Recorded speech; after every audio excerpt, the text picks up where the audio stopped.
8-day Golden Week holiday in China and what should have been the trip of a lifetime. A trek to see Mount Everest. This time of year the temperature's normally still balmy, the sky's crystal clear. But on Friday, when a freak storm rolled in and evening beckoned, the snow just got deeper and deeper and deeper.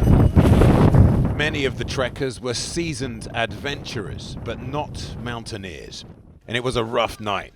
Daybreak and time to dig out the tents, now half buried.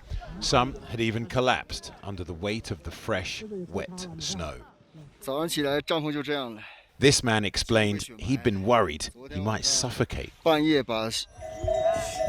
Some tried to continue their hike with yaks now knee-deep in the snowfall. But as conditions worsened, as many as 1,000 people were initially feared stranded.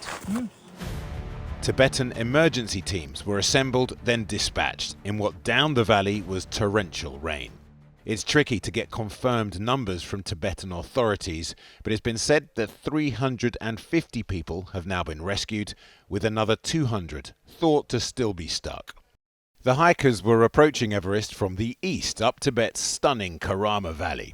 From here, one can see uninterrupted to the very top of the world's highest mountain.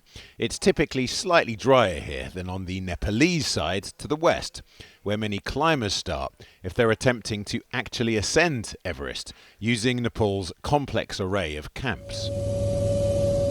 The entire region from Bhutan through northeast India to Nepal has seen huge amounts of unexpected rainfall that has triggered floods and landslides, killing at least 60 people. The summer monsoons never used to last this long.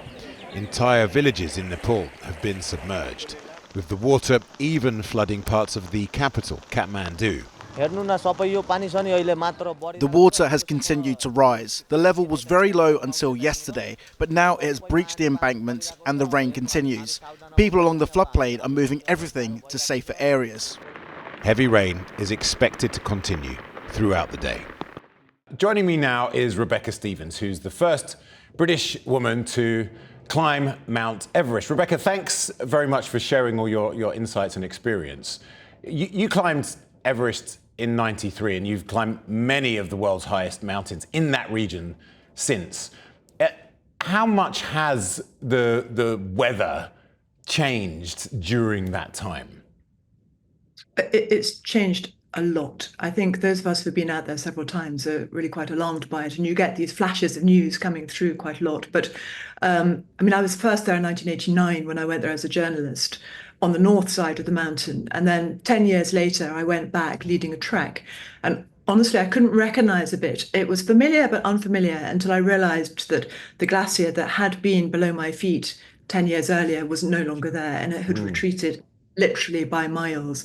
So the biggest issue is the glacial retreat, and people are predicting that on the current rate of progress there will only be 1/3 of the glacial mass left in the Himalayas by the end of the century. Clearly, we've seen today is different weather patterns that are unexpected at times of the year. Tell us about the monsoons and how they've changed, and if you are planning a trek, if you're a trek leader, what the rainfall change means for you.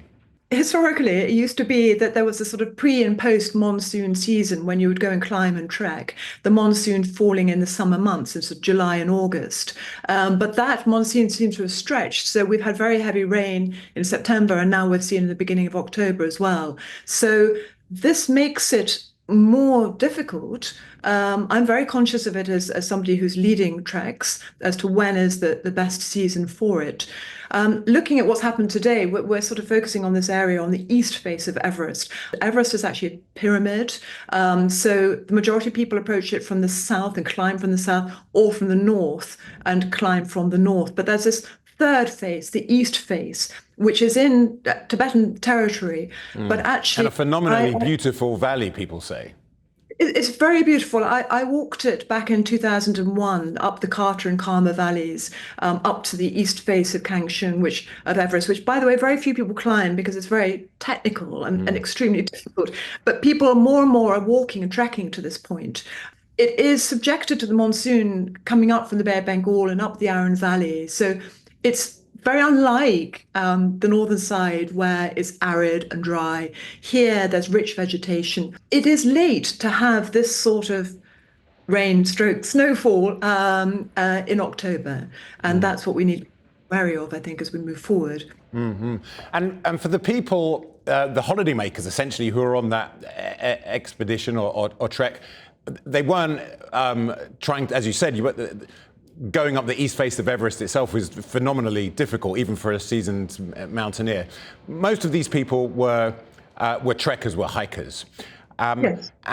And so they may or may not, they may have been experienced hikers, but they probably didn't have a lot of very inclement weather experience. Just talk us through how serious getting stuck in a snowstorm at elevation might be for somebody who may not be that familiar with it. Yes, I mean, of course, we don't know the experience of the trekkers. Some will be more experienced than others, I'm sure. I mean, the terrain there, I have to say, is not difficult. It's a walk along valleys.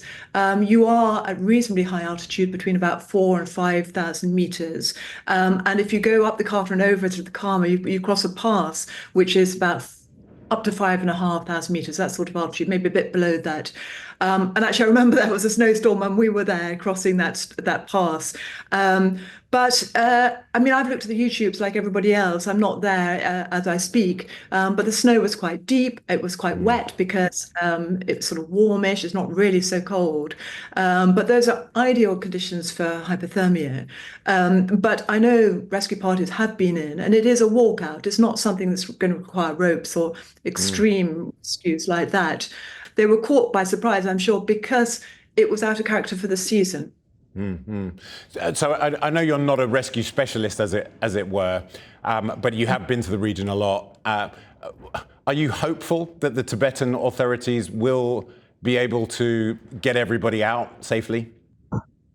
Yes, I am hopeful. I mean, I know they have rescued a lot of people already. With luck, everybody should be fine. I'm saying this, a sort of speculation rather than fact, but I would hope so.